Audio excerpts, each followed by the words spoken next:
কত হইলো অনেকেই খুঁজতেছিলেন যে আমার সার্জিস আছে, হাসনাত আছে, নাহিদ ইসলাম আছে, মানে আমার পালিত কুত্তাগুলা। মাহফুজ আলম কই? এই যে আমার মাহফুজ আলম মাস্টার মাইন্ড, দেখছেন? দেখলে বুঝতে পারবেন এই শাসনাগের দিক দিয়ে হালাক পালা মাস্টার প্ল্যান দিয়ে করতে আরো। আর ওই যে আরেকজন আছে তো, চিনছেন? সেক্সের ডাক্তার, এই যে নাম কি জানি, জানেন তো আপনারা? জাহারা, তাসলিম জাহারা, ওই যে সেক্সের ডাক্তার। হ্যাঁ হ্যালো, হ্যাঁ হাসনাত, হাসনাত মারিস না বেটা, এটা হাসনাত তোমার তো মির্জাফর না। এগুলো ভালো, এগুলো এমনি আমার পাশে থাকে দেখি আমি এদের নাম দিছি।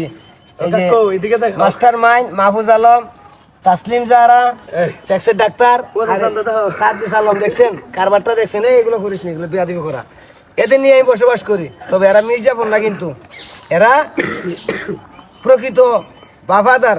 আপনি তাদেরকে একবার খাওয়াইছেন তো সে আপনার পিছন পিছন আপনাকে সুরক্ষা দিবে। কিন্তু সার্জিস, হাসনাত, নাহিদ, আসিফ ভুইয়া, মাস্টার মাইন্ড মাহফুজ আলম, তাসলিম যারা, এগুলো হচ্ছে জাতীয় মির্জাফর, দেশের শত্রু, জাতির শত্রু, সার্বভৌমত্বের শত্রু। এদের কাছ থেকে বাঙালিদের উদ্ধার করার দায়িত্ব বাঙালিদের। নিজেকে বাঁচান, দেশকে বাঁচান এইসব দেশদ্রোহীদের হাত থেকে।